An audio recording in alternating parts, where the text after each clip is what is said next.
Argentina estaba en un hotel que había sido liberado, entre comillas, por el FBI, estaba todo rodeado. Maradona se había ido de la habitación que compartía con su equipo y se había ido a una habitación solo. Un lugar con ventana blindada, según parece, porque Diego estaba muy mal, tenían miedo que se tirara por la ventana, no sé, una cosa así, y no se podía pasar. El FBI había neutralizado el piso de abajo y el piso de arriba. Finalmente, Adrián Paenza, que es un tipo que logra abrir puertas y candados imposibles, pudo comunicarse con Maradona para decirle que era bueno que le hablara, que contara algo, que tenían que hacer una nota. En la nota, en la charla, hay que tener mucha paciencia y además contener las emociones. Es difícil en un momento así, ¿no? Diego lloraba, el camarógrafo lloraba, el productor lagrimeaba y Adrián tenía que hacer la pregunta, no podía llorar Adrián.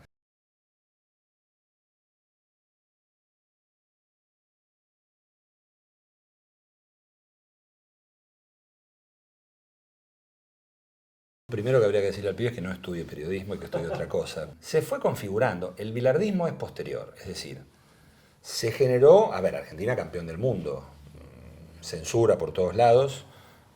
¿Quién iba a cuestionar lo que había logrado la selección argentina en el 78? Cuando llega el 82, la creencia era que el equipo, la creencia de todos, de casi todos te diría, era que el equipo era mejor que el del 78, porque era la misma selección, está bien, algunos jugadores 4 años más viejos, pero más Valdano, Ramón Díaz, Maradona. O sea, era un equipo, estaba Patricio Hernández por ahí, bueno, había algún otro jugador más, pero era un super equipo. Le había tocado una zona relativamente sencilla, Hungría, El Salvador y Bélgica. Vos lo pensás hoy, pero claro, Argentina empezó perdiendo con Bélgica. Yo no estuve en el Mundial de España, los que te dicen allí, yo trabajaba en la revista Goles, que fue intervenida en ese momento por el gobierno militar, y mandó en lugar de 10 periodistas, 3. Y lo que se veía era que, por lo que te dicen todos, que el régimen de trabajo y hubo mucha, no quiero decir indisciplina, no fue la palabra, pero hubo mucha relajación, no se trabajó a lo mejor, o había un desgaste ya del grupo, no se trabajó como se suponía que se iba a trabajar y Argentina pecó de soberbio otra vez, ¿no? Justamente. Bueno, y ahí viene la frustración del Mundial 82, porque se suponía que Argentina... Ese es otro problema que tenemos los argentinos, creemos que vamos a salir campeones, no que vamos a salir terceros, cuartos, segundos, campeones. Bueno, y ahí se va Menotti, viene Bilardo, dice no encontré ni un papel y empieza la pelea Menotti-Bilardo. Bilardo gana el Mundial del 86 de una manera inobjetable, más allá del gol de Maradona.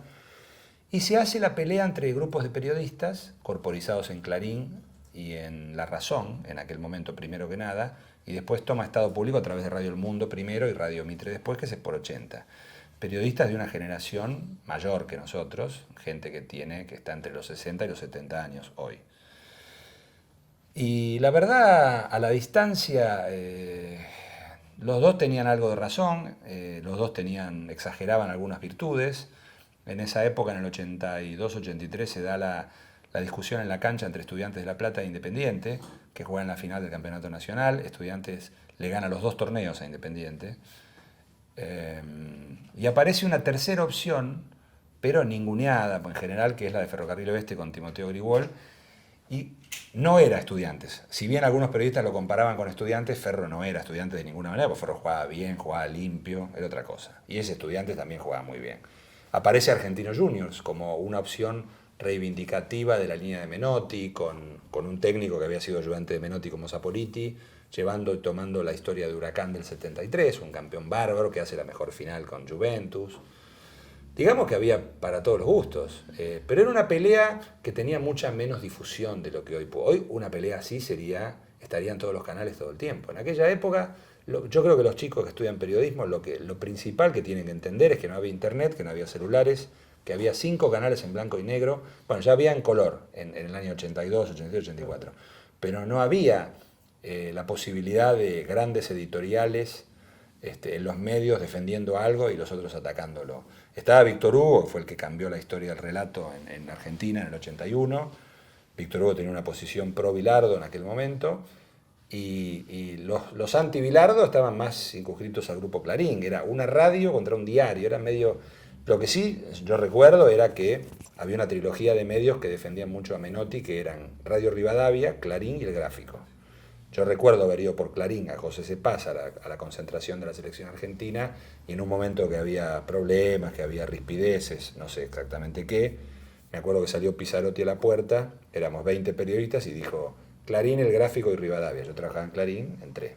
Los demás se quedaron afuera. Cuando Maradona le hizo el gol a los ingleses, yo estaba en Radio Mitre, trabajaba en Radio Mitre. ¿En la radio estaba? En la radio estaba, viendo el partido, sí. Eh, Radio Mitre no compró los derechos del Mundial 86, los compró Radio Argentina y después Víctor Hugo se va a Continental y Radio Mitre no podía transmitir los partidos. Entonces en el equipo era por 80, que se había subdividido ya. Nosotros estábamos en el 86 en Radio Mitre y llegó a relatar Pache Andrade. Pero el grupo que formó por 80 se subdividió. Víctor Hugo, Paenza, Ramenzoni, Tití y alguno más se fueron con Víctor Hugo. Apo. Y en Radio Mitre se quedaron Niembro, Araujo, Ricardo Ruiz, Néstor Ibarra. Yo entré en ese momento. Ibarra, Ruiz, Niembro y Araujo fueron a México. Y nosotros estábamos en el control central, en estudios, digamos, junto con Julio Avena, con Osvaldo Menéndez, con Marcelo Baffa, estaba Lujambio, Juan José Lujambio, y nos quedamos allí viendo el partido ahí, en el estudio, ¿no? Ahí en el mismo lugar donde está Radio Mitre hoy, Mansilla del 2600. Yo tengo una anécdota de ese mundial increíble. Argentina gana el campeonato mundial y me mandan a cubrir la llegada de Argentina a la Plaza de Mayo. Los iba a recibir Alfonsín en la Casa Rosada. Entonces voy con un handy, no había celulares. Voy con un handy que tenía una potencia grande, entonces yo salía con un handy. No teníamos identificación, no teníamos, me habían dicho, vestite más o menos bien, yo estaba con vaquero y remera o camisa, ¿no? Pero bueno, me puse saco, me acuerdo, saco. Yo trabajaba en el banco, así que el Banco Provincia tenía saco. Entonces fui vestido un poco más arreglado. Entré a la Casa Rosada y nadie me pidió ninguna documentación. Seguí caminando, había un granadero, le digo, ¿puedo subir? Sí, sí. Subí una escalera y llegué al patio, a un patio que había ahí, a todo el pasillo grande al aire libre que daba al patio de las Palmeras, donde se suponía que Alfonsín iba a recibir a los jugadores y después iban a ir al balcón. Seguí subiendo, nadie me paró y terminé en la terraza, arriba del balcón donde iban a estar los jugadores con Alfonsín. Había 2 soldados con un arma ahí arriba, que están siempre, supongo, y yo estaba parado en una... Nadie me preguntó nada, me dijo nada. Estaba parado en una columna con el handy saliendo al aire desde allí. Y vi desde arriba, mirando hacia un costado abajo, a los jugadores con Alfonsín en el balcón. Alfonsín no quiso salir, en realidad Alfonsín se quedó ahí en el borde. Estaba el profesor Echeverría, estaban los jugadores. Y toda la gente, se te caen las medias, ¿no? De ver a la multitud en la plaza. Pero fue una cosa increíble porque nadie me dijo nada. Entré, pasé y desde arriba transmití toda la imagen de la selección allí. Fue una cuestión increíble. En el Mundial 94 yo estaba en Dallas, en el centro de prensa, hacíamos Orsay a medianoche, yo lo hacía desde Dallas y Gonzalo Bonadío estaba en Buenos Aires. Yo todos los días tenía programa.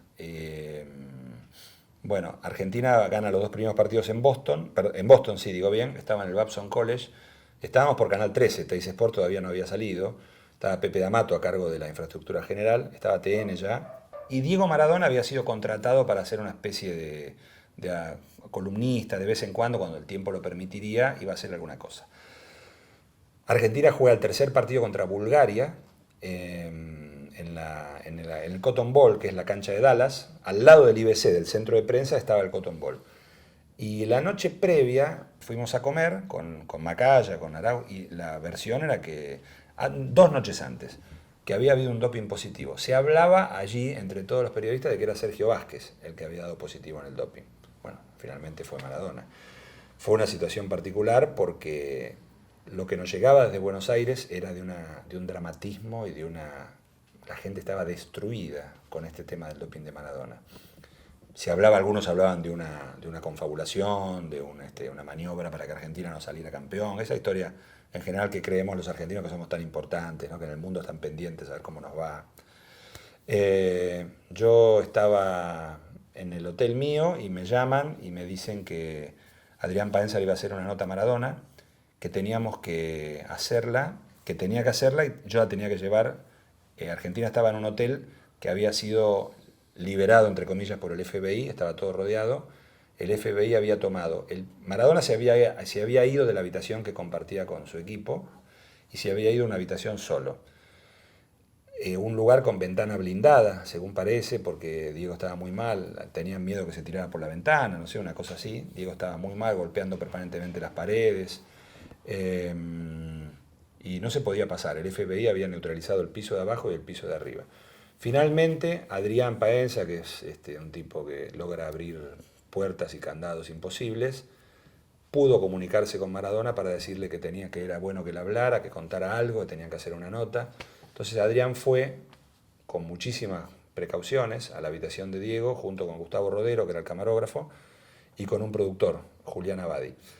Yo estaba en el lobby del hotel abajo y me dijeron, ni bien Adrián hace la nota, te damos el cassette, el VHS a vos, el beta. El beta a vos y se lo llevás a la cancha. La distancia era como si yo estuviera en Teis Sports, en Constitución, tuviera que subir a la autopista y llegar a la cancha de Vélez. O sea, un trayecto que no era muy largo, pero eran 10 kilómetros de autopista, una cosa así. El problema era que el partido empezaba 7 menos 25 de la tarde, era 18:35 el kickoff, el comienzo del partido, y eran las 6 de la tarde y la nota todavía no la había hecho Adrián. Bueno, finalmente era una situación, según nos ha contado después Adrián, una situación difícil porque en la nota, en la charla, hay que tener mucha paciencia y además contener las emociones. Es difícil en un momento así, ¿no? Diego lloraba, el camarógrafo lloraba, el productor lagrimeaba y Adrián tenía que hacer la pregunta, no podía llorar Adrián. Bueno, finalmente hacen la nota, más o menos 6:15, entre 6:10 y 6:15, baja rápido el productor, Adrián se quedó con Diego charlando en el hotel, me da el cassette y yo me subo al auto, habíamos tenido un auto ahí color bordeaux, solo, con un celular grande, esos pesados, subo a la autopista y veo, cuando subo a la autopista, todo lleno de autos completos, porque era la hora de la salida del trabajo, y evidentemente donde estábamos nosotros eso comunicaba con toda la zona de los barrios residenciales de Dallas. Bueno, ahí no se podía ir por la banquina, bueno, fui esquivando autos como pude, avanzando y recibiendo el llamado de Pepe D'Amato y de Marcelo Domizzi. ¿Dónde estás? ¿A dónde estás? ¿Cuánto te falta? Y bueno, se dieron las circunstancias que yo llegué más o menos y 25 a la bajada, me metí en el lugar donde estaban todos los camiones exteriores, le di por la ventana sin parar el cassette a Charlie Herbojo, que era el productor de la transmisión. Argentina y Bulgaria ya estaban en la cancha, los goles argentinos con una cara de tristeza imposible. Y Juan Losquiavo, que era el director de la transmisión, había que dar la nota en ese momento o si no esperar a que terminara el primer tiempo, porque no vas a dar una nota en el medio del partido. Bueno, en ese momento Juan, mientras los goles ya estaban formados cantando el himno o empezando a cantar, tiene la idea de fundir la imagen con Maradona mirando desde arriba a los jugadores que están mirando así, como mirando al cielo, y que con él me cortaron las piernas y todo eso, y quedó como una obra maestra de la edición y de la compaginación y demás, y fue de casualidad. No de casualidad lo que hizo Juan, de casualidad que yo llegué a tiempo y le pude dar el cassette. Salió todo muy bien, pero fue una experiencia estresante, una nota que marcó mucho, bueno, y que generó una sensación de incertidumbre absoluta. En aquel momento, la conferencia de prensa que dio la FIFA, había una pelea importante entre Canal 13 y Canal 11, por el rating y demás, nosotros estábamos en el 13. Bueno, Canal 11 en aquel momento tenía una tendencia a farandulizar un poco las cosas, mandó a los Midachi para hacer las notas. Y por el 13 fue Juan Pablo Bar, y la diferencia periodística se notó en esa conferencia de prensa.